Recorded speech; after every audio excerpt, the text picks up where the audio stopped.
Hello everyone, 333 angel guidance tarot में आप सबका बहुत बहुत स्वागत है। आज की रीडिंग है मेष राशि की, एरिस साइन, सन या मून में जिनकी भी है उनके लिए है ये। और कार्ड के माध्यम से जानेंगे कि कैसा रहने वाला है अप्रैल का मंथ मेष राशि के लोगों के लिए। ये एक जनरल रीडिंग है, सारी बातें रेजोनेट नहीं करेंगी, जो बातें रेजोनेट होती हैं रख लें, बाकी बातों को जाने दें। वीडियो अगर रेजोनेट होता है, रीडिंग अगर रेजोनेट होती है तो प्लीज़ लाइक करें, शेयर करें, सब्सक्राइब करें मेरे चैनल को। अगर आपने ऑलरेडी सब्सक्राइब किया हुआ है तो आप सबको बहुत बहुत धन्यवाद मेरे चैनल को सब्सक्राइब करने के लिए, मुझे सपोर्ट करने के लिए। अगर आप पर्सनल रीडिंग बुक करना चाहते हैं तो मेल आईडी दी गई है डिस्क्रिप्शन बॉक्स में, आप मेल कर सकते हैं और सारी जानकारी हासिल कर सकते हैं। तो चलिए स्टार्ट करते हैं और जानते हैं मेष राशि के लोगों के लिए अप्रैल का मंथ कैसा रहने वाला है।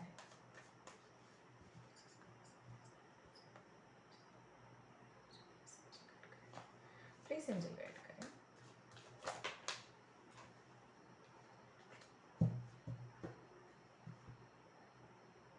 मैंने कट नहीं किए थे इसलिए मैं नहीं ली वो कार्ड्स, बट थोड़ी हैवी एनर्जी आ रही है। ओके, प्लीज एंजल गाइड करें, प्लीज एंजल गाइड करें। मेष राशि के लोगों के लिए अप्रैल का मंथ कैसा रहने वाला है। मेष राशि के लोगों के लिए अप्रैल का मंथ कैसा रहने वाला है। बहुत सारे कार्ड्स हैं, नहीं लूँगी मैं ये, लेकिन हाँ 3 ऑफ कप की एनर्जी है और वाह हाई है, हेरोफेंट एंड हाई प्रिएस्टेस दोनों हैं। चलिए फिर से लेते हैं। इन कार्ड्स को अगर आना होगा, कोई खास मैसेज होगा किसी के लिए तो फिर से आ जाएंगे ये। प्लीज एंजल गाइड करें।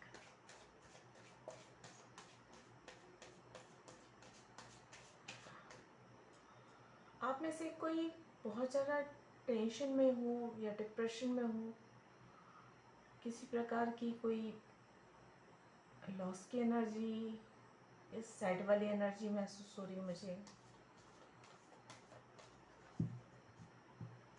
या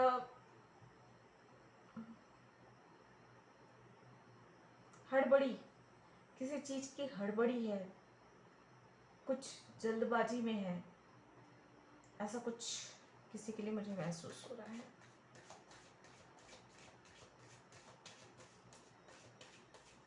खासकर किसी कनेक्शन को लेकर अगर कोई हड़बड़ी है डिसीजन लेने की, या अपने पार्टनर से अगर लॉन्ग डिस्टेंस में है तो वहाँ पे मिलने की, या बहुत दिनों से नहीं मिले तो मिलने की, या ब्रेकअप हुआ हो या सेपरेशन हुआ था, या छोटी मोटी लड़ाई झगड़े की वजह से कुछ दिनों से दूरियां आ गई हों तो वहाँ पे मिलने की या बात करने की कुछ हड़बड़ी है, ऐसा कुछ देखते कार्ड्स क्या बताते हैं।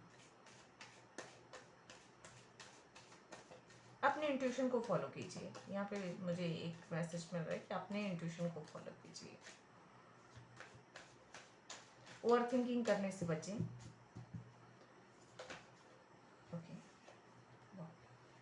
देखिए स्ट्रेंथ है, मून है, और जो कह रही थी वही बात है, कंफ्यूजन, क्लियरिटी नहीं है, स्टक है। आपकी इनर पावर ही इन सब चीज़ों से, कंफ्यूजन से आपको बाहर निकालेगी, क्लियरिटी देगी। जितना आप अपने इनर पावर को, इंट्यूशन का पावर को इस्तेमाल करेंगे, अपना कॉन्फिडेंस को बढ़ाएंगे, उतना क्लियर आपको रास्ता नज़र आएगा, या अगर कोई प्रॉब्लम है तो उसका सलूशन नज़र आएगा, या अगर स्टक है या किसी समस्या में घिरे हुए हैं तो वहाँ पर आपका आत्मविश्वास या आपकी ईश्वर पर आस्था, या आपका इंट्यूशन, आपकी आत्मा जो, अंतरात्मा जो कह रही है उसको अगर फॉलो करेंगे तो वो बहुत जल्दी आपको उस समस्या का समाधान निकाल कर देंगी। ये मुझे यहाँ पे लग रहा है। देखिए ये कार्ड आ रहा था, ये दोनों ही कार्ड आ रहे थे और फिर से आए हैं। मैंने कहा था ना कुछ हैवी एनर्जी नजर आ रही है मुझे।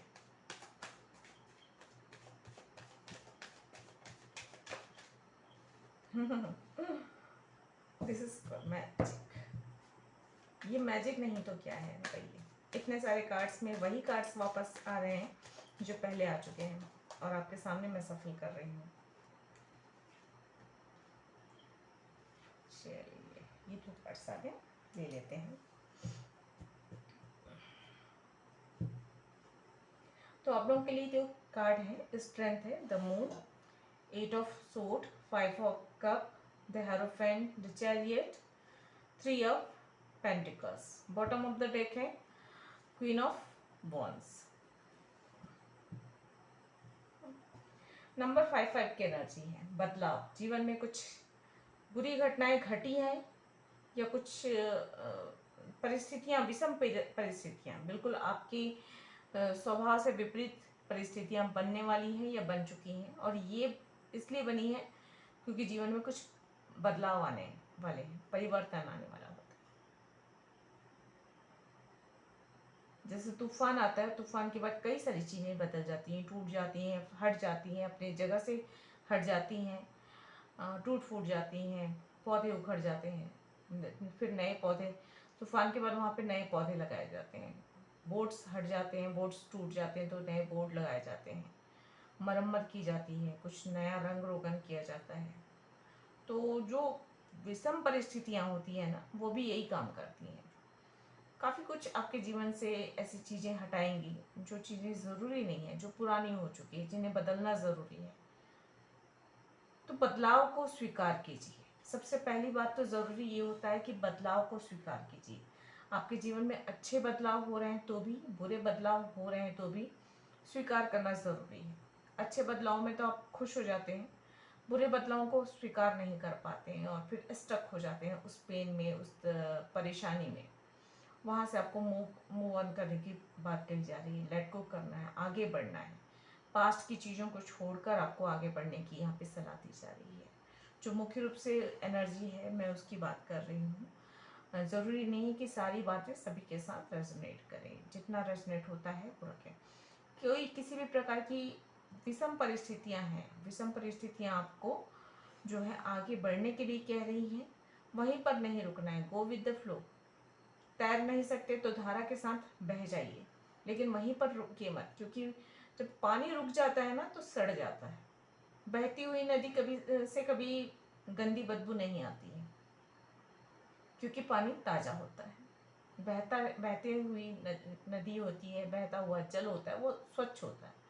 लेकिन जब वही जल किसी गड्ढे में इकट्ठा हो जाता है तो उसमें गंदगी हो जाती है, पानी सड़ जाता है, मक्खियाँ आ जाती हैं, मच्छर आ जाते हैं और उसमें से गंदी बदबू आने लग जाती हैं। तो विषम परिस्थितियाँ जो हैं वो भी आपको कुछ सिखाने समझाने आई हैं, लेकिन अगर आप विषम परिस्थितियों में स्टक हो जाते हैं, रुक जाते हैं, ठहर जाते हैं, आगे नहीं बढ़ पाते हैं, तो आपकी स्थिति भी फिर वही ठहरे हुए पानी की जैसे हो जाती। आप और ज़्यादा उसमें फंसते चले जाते हैं, वो एक दलदल दुमा बनते जाता है, जिससे बाहर निकलना और अधिक मुश्किल होने लग जाता है।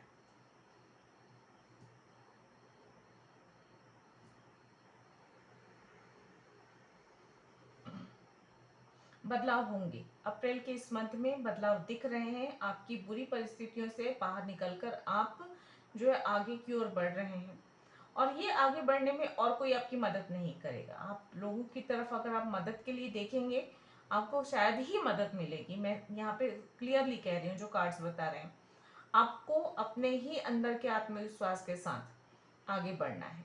अपनी अपनी इच्छा शक्ति को, अपने जो है अपने आत्मविश्वास को जितना आप जगाएंगे, जितना खुद को स्वयं मोटिवेट करेंगे, उतनी जल्दी आप विषम परिस्थितियों से बाहर निकलेंगे। आपके मन के अंदर डर है, कंफ्यूजन है, परिस्थितियां आपको डरा रही हैं, हालात आपको परेशान कर रहे हैं, कुछ रिश्ते भी हो सकते हैं जो आपको डरा रहे हैं, धमका रहे हैं, और ये सारी चीज़ें आपको बहुत ज़्यादा आपके मन को जो है ना वो जैसे हिला दे रही हैं। आप आपको अगर रास्ता सूझ भी रहा है तो उस रास्ते पर चलने की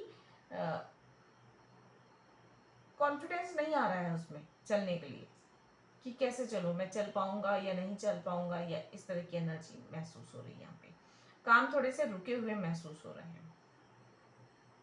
लेकिन अच्छी बात यह है कि अगर ये परिस्थितियां अभी वर्तमान की हैं कुछ पिछले कुछ दिनों से या कुछ हफ्तों से ये परिस्थितियां आप झेल रहे हैं, तो अप्रैल का मंथ ये लेकर आ रहा है कि अभी तो अप्रैल के मंथ में आपको जो है आप आगे बढ़ेंगे। आपकी इनर स्ट्रेंथ ही आपको पुश करेगी आगे बढ़ने के लिए। काफी कुछ नॉलेज मिलेगा। ये विषम परिस्थितियां काफी कुछ आपको सिखा कर जाएंगी और काफी आपके अंदर मेच्योरिटी भी आती हुई नजर आ रही है मुझे। आपको लेट गो करना सिखाएंगी, आपको मूव ऑन करना सिखाएंगी, आपको आगे बढ़ना सिखाएंगी, ये सारी चीजें। और मुझे ये क्लियरली नजर आ रहा है कि जब तक आप ये चीजें सीखेंगे नहीं ना, तब तक आप इसमें फंसे रहेंगे। क्योंकि कई बार ऐसा होता है कि जैसे टीचर्स होते हैं ना, कोई लेसन सिखा रहे होते हैं, जब तक बच्चा सीख नहीं जाता, टीचर का धर्म होता है कि वो उस लेसन को सिखाते रहे। क्यों? क्योंकि अगर बच्चे ने नहीं सीखा और आधे अधूरे ज्ञान के साथ वो आगे बढ़ गया, तो आगे बढ़ नहीं पाएगा। कहीं ना कहीं तो जाकर वो ज्ञान, अधूरा ज्ञान उसे अटका देगा ना। तो वो टीचर का धर्म बन जाता है। वैसे ही परिस्थितियां जो है, यूनिवर्स जो है वैसे ही काम करती है। वो आपको कुछ सिखाने आई है, विषम परिस्थितियां डालकर कुछ सिखाना चाहती है, और जब तक आप सीखेंगे नहीं, वो विषम परिस्थितियां वही उसी प्रकार बरकरार रहेंगी। कई बार आपने देखा होगा, जरूरी नहीं सबने देखा होगा, लेकिन अगर कुछ लोगों ने एक्सपीरियंस किया होगा तो ये एक्सपीरियंस किया होगा, चीजें रिपीट होती रहती हैं। किसी ने आपको चीट किया, वहां से आप थोड़ा सा निकले, रोना धोना किया, किसी थोड़े समय बाद किसी और व्यक्ति ने चीट कर दिया, फिर वहां से थोड़ा रोना धोना करके आप बाहर निकले, खुद को संभालने की कोशिश की, फिर कोई आकर चीट कर दिया। क्यों? क्यों हो रहा है आपके साथ बार बार ये? कभी सोचा है क्यों हो रही है आपके साथ? इसलिए हो रहा है क्योंकि आपने उस चीटिंग की एनर्जी से, उस चीटिंग वाली परिस्थिति से जो लेसन आपको सिखाया जा रहा है वो आपने सीखा ही नहीं। आपने लोगों को पहचानना नहीं सीखा, आपने लोगों को तोलना नहीं सीखा, आपने लोगों के विचारों को टटोलना नहीं सीखा। यही होता है ना कि जब हम किसी इंसान से मिलते हैं तो उसे जाने, सबसे पहली बात तो ये होती है ना, पहले जाने समझें उसकी विचारधारा क्या है, उसके संस्कार क्या है, और फिर उसके बाद हम एक निष्कर्ष से पे पहुंचे कि भाई वो व्यक्ति दोस्त बनाने योग्य है या नहीं, उसके साथ हम कितनी बातें शेयर कर सकते हैं, क्या हम उनके साथ अपने पर्सनल प्रॉब्लम्स डिस्कस कर सकते हैं या नहीं, या क्या हम उनके साथ अपने सीक्रेट शेयर कर सकते हैं या नहीं। वो कैटेगरी होती है ना, हर किसी के साथ आप अपनी पर्सनल बातें शेयर नहीं कर सकते, हर किसी को अपने सपने नहीं बता सकते, हर किसी के साथ अपनी सीक्रेट्स नहीं शेयर कर सकते। तो जो योग्य होते हैं, जो जिस योग्य होते हैं, मुख्य रूप से हम उनके साथ वैसा रिश्ता रखते हैं। तो परिस्थितियां, तो उस एग्जाम्पल में मैं ये कह रही हूँ कि उस एग्जाम्पल से आपने सीखा नहीं, इसलिए बार बार आपके साथ चीटिंग हुई। और ये सिर्फ चीटिंग की बात नहीं है, जीवन में बहुत बार बहुत सारी परिस्थितियां इसी प्रकार से चेंज होते रहती हैं। तो जब तक तो उसका मतलब ये है कि जब तक अगर आपको लेसन जो सिखाया जा रहा है यूनिवर्स की ओर से, आप वो सीखेंगे नहीं, वो चीजें रिपीट होंगी।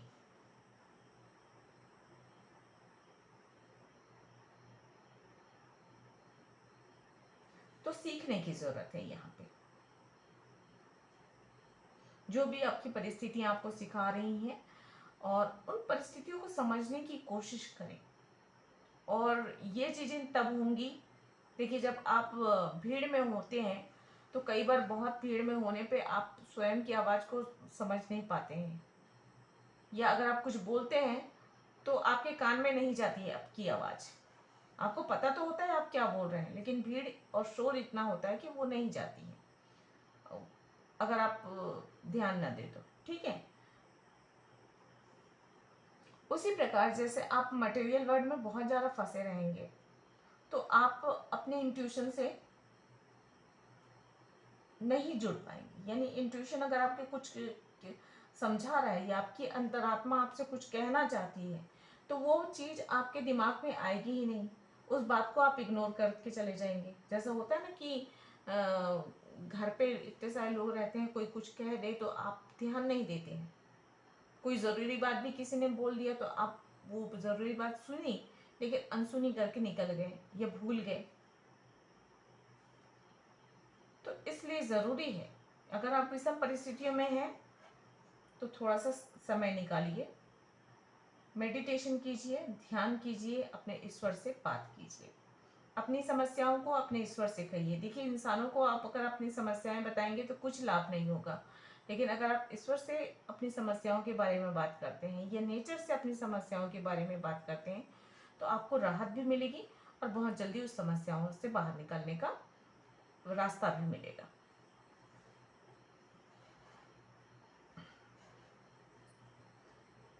नंबर 5, नंबर 8 बहुत ज़्यादा महत्व रखते हैं आप लोगों के लिए। तो जस्टिस भी होगा, लेकिन यही है कि आपने जितने अच्छे कर्म किए होंगे उसके हिसाब से आपको जस्टिस भी मिलेगा। परिवर्तन जो हो रहा है आपकी भलाई के लिए है, इस बात को ध्यान।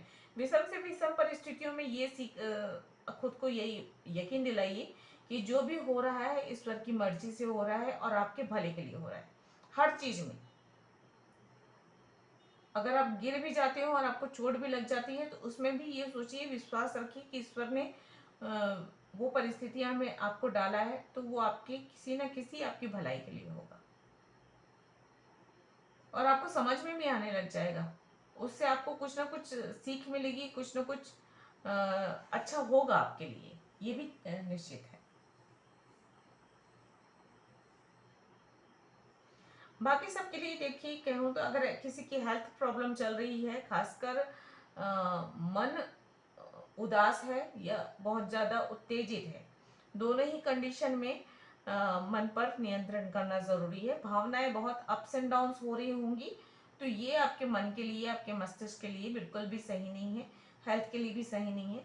तो जो है इस पर आपको बैलेंस करने की ज़रूरत है। व्यर्थ की चिंता और बेकार की छोटी मोटी बातों में भी बहुत ज़्यादा उदास हो जाना या डिप्रेशन में चले जाना, परेशान हो जाना, ये चीज़ें आपके सेहत को खराब कर सकती हैं। तो उससे आपको बचने की इस मंथ ज़रूरत है। स्ट्रेंथ मिल रहा है, इनर स्ट्रेंथ मिल रहा है, एंजल का सपोर्ट मिल रहा है, कुछ नॉलेज मिल रहा है, कुछ ज्ञान की बातें मिल रही हैं। आप जितना अपने आत्मविश्वास को जगाएंगे उतनी तेजी से आप आगे बढ़ेंगे, ये यहाँ पे नजर आ रहा है मुझे। कोई काम रुका हुआ है उसमें गति आएगी, कुछ क्रिएटिव होंगे, कुछ क्रिएटिव वर्क करेंगे या कुछ क्रिएटिव योग्यताएं जो है आपकी वो उभर कर आएंगी, ये आती हुई नजर आ रही है। प्रैक्टिकल बनेंगे थोड़ा सा, क्योंकि शायद आपका इमोशनल साइड जो है ज़्यादा स्ट्रॉन्ग होने की वजह से आप बहुत ज़्यादा इमोशनल हो सकते हैं और उसकी वजह से आप भावनाओं को बहुत ज़्यादा गहरा समझते हैं। मतलब छोटी सी बात भी बहुत दिल पर लग जाती है, बहुत दुख हो जाता है, बहुत परेशान हो जाते हैं छोटी सी बात पे। इस तरह की स्थिति हो सकती है किसी की। तो यहाँ पे उन लोगों के लिए ये बात कह दूं कि अप्रैल का मंथ आपको थोड़ा सा प्रैक्टिकल बनाएगा। आपका फोकस आपके काम में, चाहे वो आपका बिजनेस हो, चाहे आपकी एजुकेशन हो, चाहे आपकी जॉब हो या कोई क्रिएटिव वर्क जो कर रहे हैं, उस पर आपका फोकस बहुत ज़्यादा बढ़ेगा। और खासकर अगर मैं ये भी बात कहूँगी, आप बहुत ज़्यादा अगर डिप्रेशन में हैं, परेशान हैं, दुखी हैं, तो आपकी जो हॉबीज़ है, जो खासकर बहुत बचपन में जो आपने कुछ हॉबीज़ की होंगी, सीखी होंगी या यूं ही की होगी, उन चीज़ों को निकालिए वापस से और उस पर आपको काम करिए। आपको काफ़ी रिलैक्स महसूस होगा। ये एक छोटी सी सलाह है। यूनिवर्स के साथ जो है एक अच्छा तालमेल बैठता हुआ नजर आ रहा है। यूनिवर्स आपको सबक सिखा रहा है लेकिन अपने साथ अच्छे से तालमेल बैठाना भी आपको समझा रहा है, ये भी है यहाँ पे।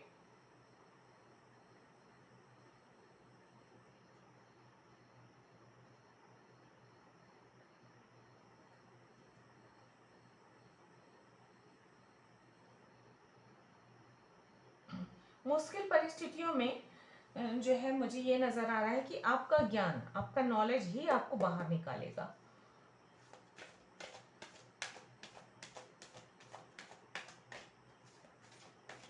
जो लोग सिंगल हैं, मैरिज करना चाहते हैं, उनके लिए चांसेस हैं कि अप्रैल मंथ में आपको आपका सोलमेट मिल सकता है, बात आगे बढ़ सकती है, मैरिज की संभावना थोड़ी सी है। और अगर किसी बहुत ही बुरे कार्मिक कनेक्शन में है तो अप्रैल का मंथ उस कार्मिक कनेक्शन को दूर करेगा और चांसेस हैं कि वो कनेक्शन टूट जाए और उस कनेक्शन से आप बाहर निकल आए। अगर किसी थर्ड पार्टी वाली सिचुएशन में है तो भी वहाँ पे मुझे ये नज़र आ रहा है कि सेपरेशन ब्रेकअप हो सकता है और उस थर्ड पार्टी वाले कनेक्शन से आप बाहर निकल कर आगे बढ़ेंगे। हाँ, शुरुआत में आपको दुख होगा, तकलीफ होगी, परेशानी होगी, लेकिन आपकी भलाई के लिए अगर कोई चीज़ अच्छी है तो वो होगी, ये यहाँ पे नज़र आ रहा है मुझे। कार्य क्षेत्र के लिए बहुत अच्छा है, चाहे आप बिजनेस कर रहे हैं, जॉब कर रहे हैं या फिर पढ़ाई कर रहे हैं। गति आती हुई नजर आ रही है, आगे बढ़ रहे हैं, काम बेहतर होता हुआ नजर आ रहा है, पोजीशन बेहतर होती हुई नजर आएगी। हो सकता है कुछ पदोन्नति हो जाए, या बिजनेस है तो बिजनेस में थोड़ा प्रॉफिट हो जाए। और बिजनेस को लेकर या काम को लेकर या एजुकेशन को लेकर अगर आप यात्राएं करते हैं तो वो आपके लिए बहुत फायदेमंद होने वाली है। चलिए एनर्जी और देख लेते हैं कैसे रहने वाली है अप्रैल मंथ की आप लोगों के लिए। प्लीज एंजल गाइड करें, प्लीज एंजल।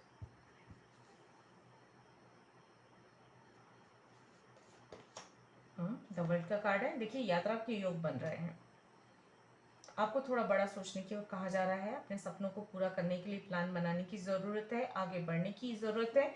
और अगर आप कोई बड़े सपने देख सकते हैं तो उन्हें पूरा भी कर सकते हैं, ये कहा जा रहा है। बस ज़रूरत है तो आपके आत्मविश्वास को जगाने की ज़रूरत है। आपका कॉन्फिडेंस, लो कॉन्फिडेंस जो है आपको जो है, या फिर मन की चंचलता जो है, स्थिर नहीं रह पाना मन का, ये आपको आगे बढ़ने से, कामयाब होने से रोक रहा है।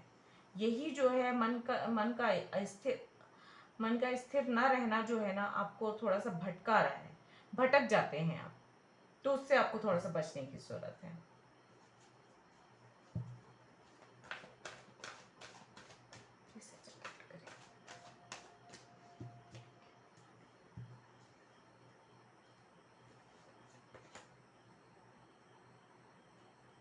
Number 30, the garden and the gate.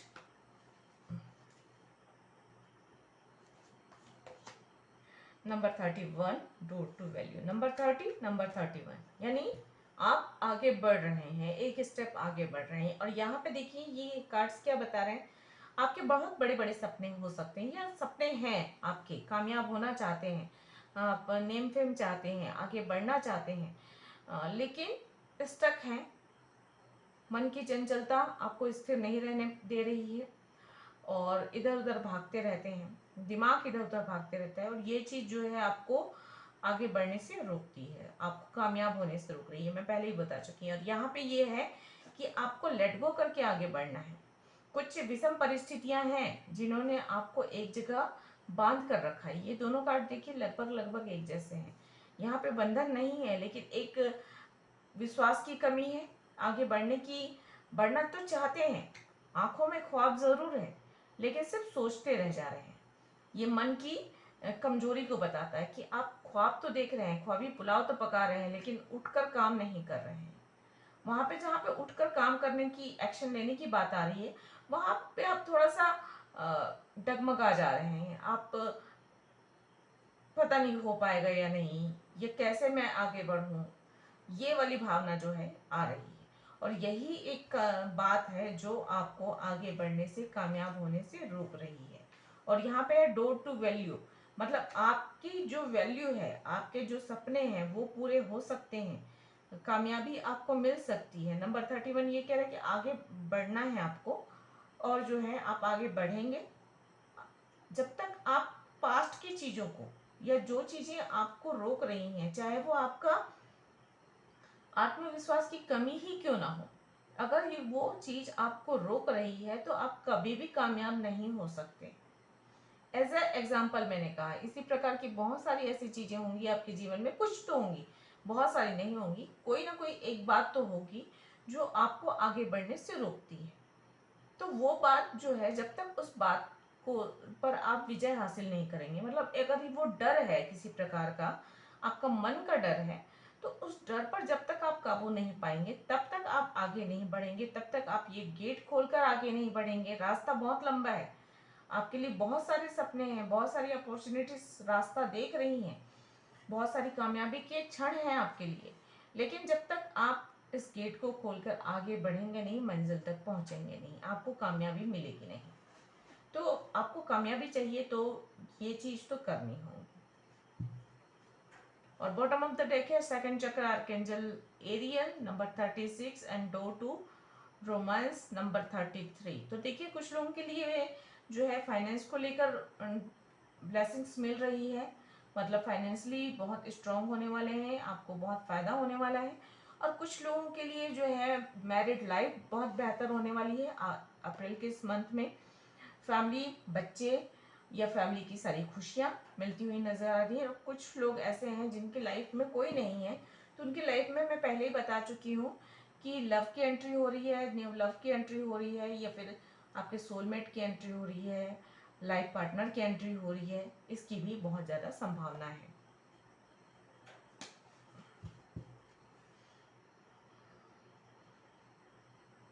तो मैंने ये बता दिया कि देखिए आपको किन चीज़ों पे काम करना है, आपको किन चीज़ों पर कंट्रोल करना है, किन चीज़ों के बारे में आपको आगे बढ़ना है, काम करना है, क्या चीज़ें आपके जीवन में बेहतर आ रही हैं। तो ओवरऑल एनर्जी कहूँ तो कुछ परेशानियां हैं जो कि आपको सबक सिखाने आई हैं, कुछ लेसन सिखाने आई हैं, और उन परेशानियों पर आपको विजय पानी है। कुछ मन के डर हैं, कुछ हालात की परिस्थितियों के डर हैं, या कुछ आगे बढ़ने की झिझक है। इन सब पर आपको काम करने की ज़रूरत है।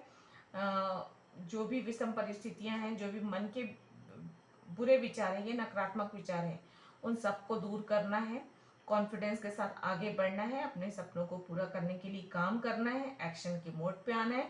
तब कहीं जाकर आपके जीवन में काम बेहतर होंगे, आपके जीवन में उन्नति, तरक्की और कामयाबी मिलती हुई नजर आ रही है। चलिए, अगर आपके कोई क्वेश्चंस हैं तो पूछ लीजिए और देखते हैं एंजल आपके क्वेश्चंस की क्या आंसर देते हैं। नहीं तो इस रीडिंग के अकॉर्डिंग एंजल और क्या गाइडेंस दे रहे हैं ये हम देखेंगे। प्लीज एंजल,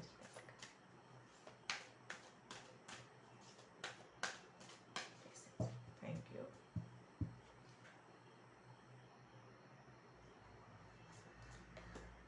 फॉरगिवनेस, माफ करना जरूरी है। शायद आप किसी से दुखी हैं, किसी ने दिल तोड़ा है, किसी ने चीट किया है, किसी ने धोखा दिया है, कोई छोड़ के गया है, या कुछ भी ऐसी परिस्थितियां हुई हैं। तो जिसने भी आपको हर्ट किया है, जिसने भी आपको परेशान किया है, उन्हें माफ़ करना सीखिए। माफ़ करिए और दिल से माफ़ कीजिए, ताकि वो एनर्जी आपको अंदर से कुरेदती ना रहे। ठीक है, माफ़ करना बहुत ज़रूरी है। With in the next few months, तो अगले कुछ, अगर आपके बहुत बड़े सपने हैं या बहुत बड़ी चाहते हैं, काम बहुत बड़ा है, तो अगले कुछ महीने लग सकते हैं उस काम के होने में। यू आर रेडी, तो आप तैयार हैं, या फिर मैं ये कहूँ, या तो आप तैयार हैं आगे बढ़ने के लिए, बहुत सारी ब्लेसिंग्स को हासिल करने के लिए, अपने सपने पूरे करने के लिए। नहीं तो यहाँ पे ये कार्ड ये बोल रहा है कि आपको तैयार करना है खुद को। अगर आप कामयाबी चाहते हैं, अगर आप अपने जीवन में खुशियाँ चाहते हैं, या जो भी चीज़ें चाहते हैं, उसके लिए खुद को तैयार करना है।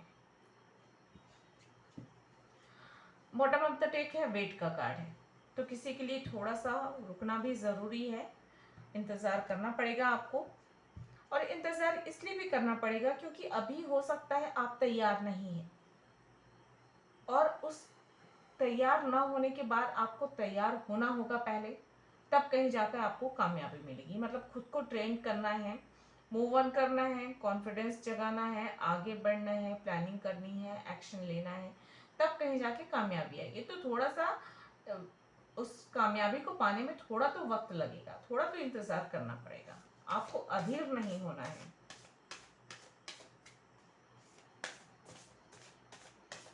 ये तो मैं कह सकती हूँ यहाँ पे कार्ड्स देखकर कि अभी अगर आप जिस भी बुरी परिस्थिति में हैं, आने वाले दिनों में उन बुरी परिस्थितियों से बहुत अच्छे परिस्थितियों में आप होंगे। वो बुरी परिस्थितियाँ उतनी बुरी नहीं रहेंगी कल या परसों या हफ्ते भर बाद,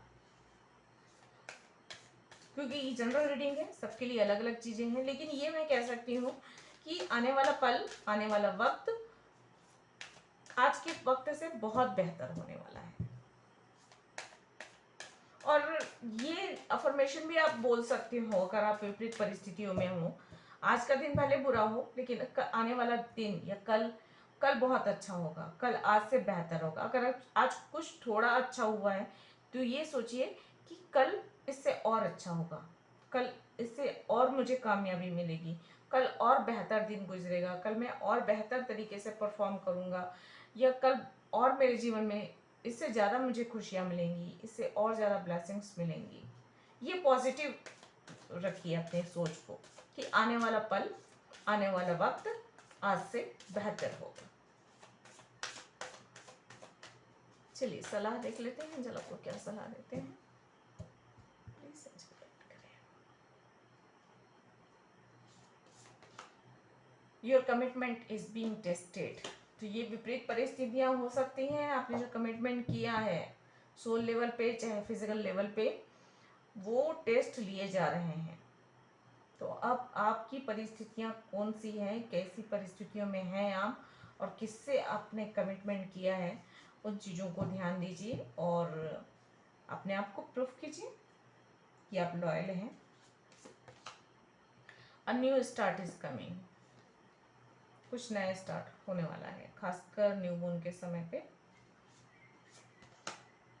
it's time to take action. मैंने पहले ही कहा कि एक्शन लेना ज़रूरी है, और एक्शन आप तभी लेंगे जब आपके अंदर कॉन्फिडेंस जगेगा। जब तक आपके अंदर का कॉन्फिडेंस जगेगा नहीं, जब तक आप अपने डर पर, अपनी संकोच पर काबू नहीं पाएंगे, तब तक आपके अंदर का कॉन्फिडेंस जगेगा नहीं, और जब तक कॉन्फिडेंस जगेगा नहीं तब तक आप एक्शन लेंगे नहीं, और जब तक एक्शन लेंगे नहीं तब तक आपके पास कामयाबी नहीं आएगी।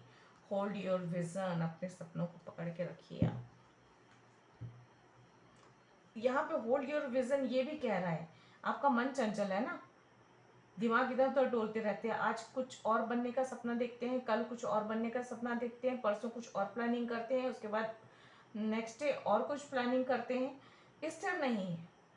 तो एक चीज पर फोकस कीजिए और तब तक उस पर मेहनत कीजिए जब तक उस चीज को हासिल ना कर लें, उस चीज में कामयाबी ना पा लें। 10 तरफ दिमाग बिल्कुल भी मत दौड़ाइए। चलिए गाइडेंस देख लेते हैं, सलाह क्या कह रही है एंजल आपको।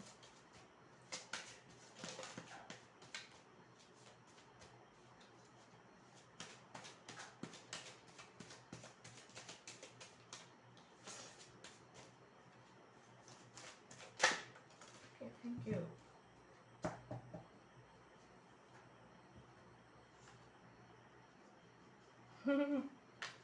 ये कार्ड्स देखिए, ये कार्ड्स भी यही बता रहा है, if you feel like you are losing everything, remember trees loss their leaves every year.